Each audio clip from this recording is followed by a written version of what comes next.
Chapter 19. The Prophet. "Shipmates, have ye shipped in that ship?" Quaker and I had just left the Pequod, and were sauntering away from the water, for the moment each occupied with his own thoughts, when the above words were put to us by a stranger who, passing before us, levelled his massive forefinger at the vessel in question. He was but shabbily apparelled in faded jacket and patched trousers. A rag of a black handkerchief invested his neck. A confluent smallpox had in all directions flowed over his face, and left it like the complicated rib bed of a torrent, which the rushing waters have been dried up. "Have ye shipped in here?" he repeated. "You mean the ship Pequod, I suppose," said I, trying to gain a little more time for an uninterrupted look at him. "Aye, the Pequod. That ship there," he said, drawing back his whole arm and then rapidly shoving it straight out from him with the fixed bayonet of his pointed finger darted full at the object. "Yes," said I. "We have just signed the articles. Anything down there about your souls?" "About what?" "Oh, perhaps you haven't got any," he said quickly. "No matter, though. I know many chaps that haven't got any. Good luck to 'em, and they're all the better of it for it. A soul's a sort of a fifth wheel to a wagon." "What are you jabbering about, shipmate?" said I.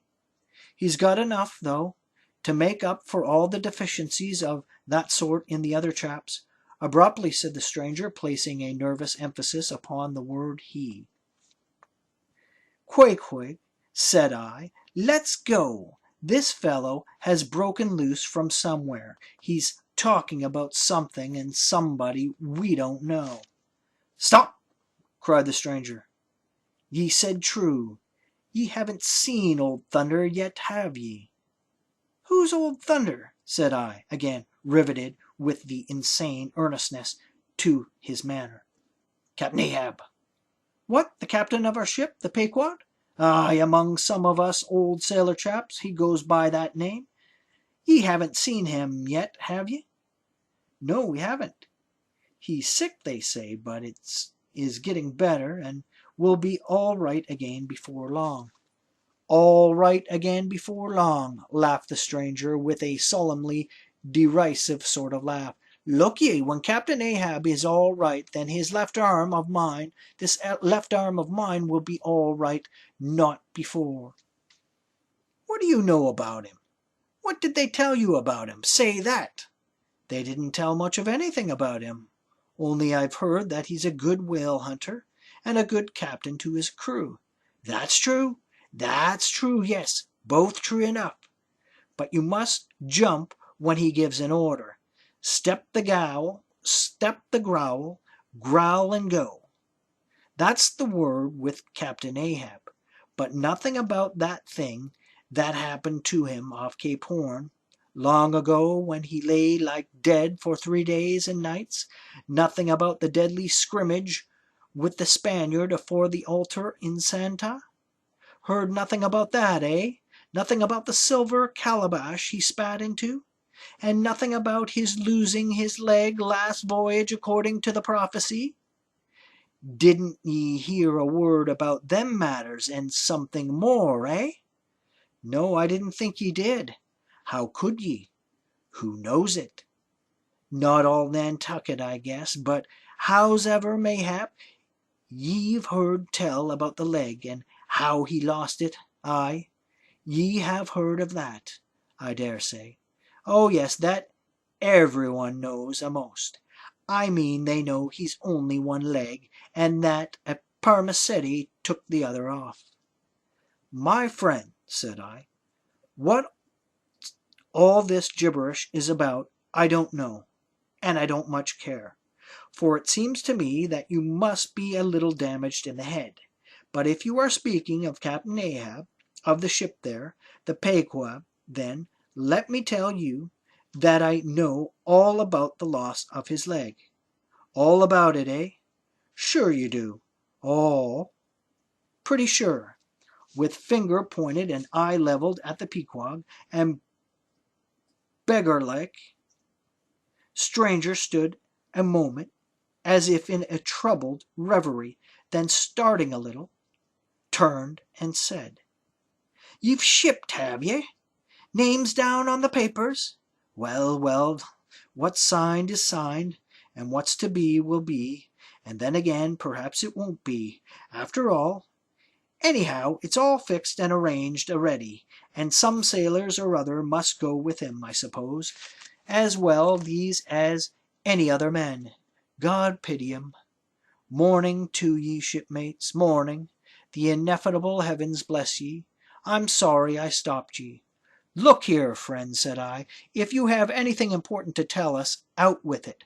But if you are only trying to bamboozle us, you are mistaken in your game. That's all I have to say." And it's said very well, and I like to hear a chap talk up that way. You are just the man for him, the likes of ye. Morning to ye, shipmates, morning. Oh, when you get there, tell him I've concluded not to make one of 'em.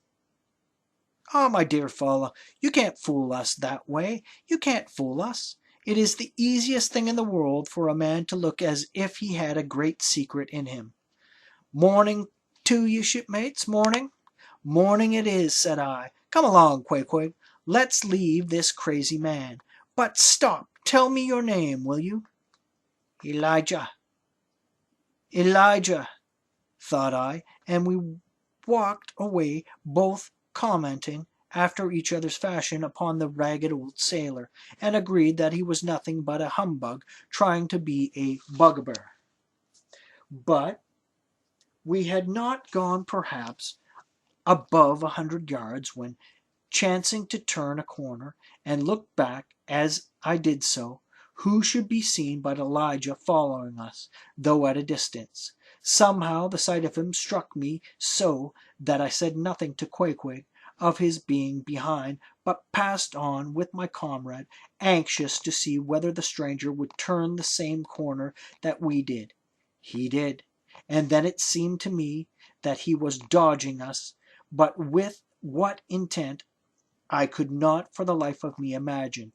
This circumstance, coupled with his ambiguous, half-hinting, half-revealing, shrouded sort of talk, now begat in me all kinds of vague wonderments and half-apprehensions, and all connected with the Pequod, and Captain Ahab, and the leg he had lost, and the Cape Horn fit, and the silver calabash, and what Captain Peleg had said of him, when I left the ship the day previous, and the prediction of the squaw Tistig and the voyage we had bound ourselves to sail, and 100 other shadowy things.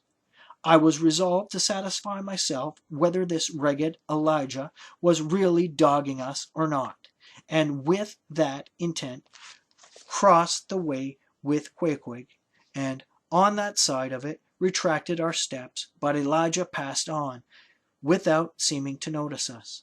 This relieved me, and once more, and finally, as it seemed to me, I pronounced him in my heart a humbug.